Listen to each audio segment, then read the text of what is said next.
இது ஒரு அன்பான தருணம், அழகான தருணம்.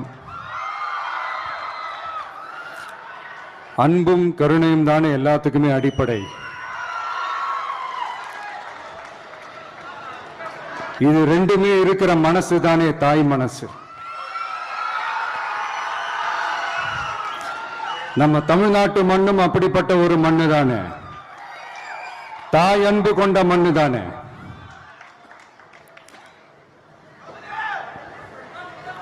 ஒரு தாய்க்கு எல்லா பிள்ளைகளும் ஒண்ணு தானே. அதனால பொங்கல், தீபாவளி, ரம்ஜான், கிறிஸ்துமஸ்னு இந்த மாதிரி எல்லா பண்டிகைகளும் எல்லாரும் சந்தோஷமா ஷேர் பண்ணிக்க கூடிய ஒரு ஊரு தானே நம்ம ஊரு. இங்க வாழ்க்கை முறையும் வழிபாட்டு முறையும் வேறு வேறுனாலும் நாம் எல்லாருமே சகோதரர்கள் தானே.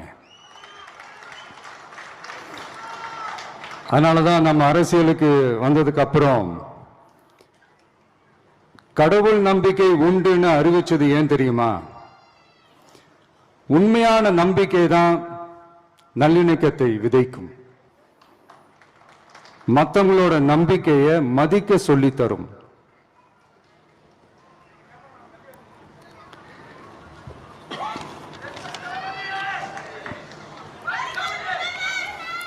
எஸ், அப்படிப்பட்ட ஒரு நம்பிக்கை இருந்துட்டாலே போதும், எப்பேற்பட்ட ஒரு பிரச்சனைகளையும் ஜெயிக்கும். அது மட்டும் இல்ல,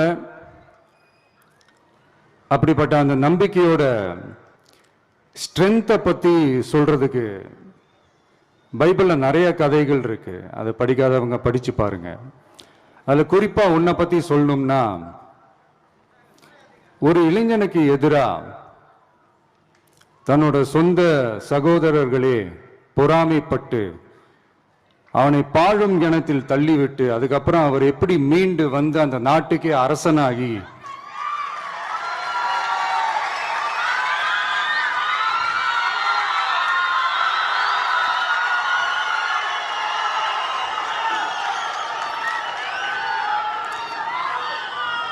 அந்த நாட்டுக்கே அரசனாகி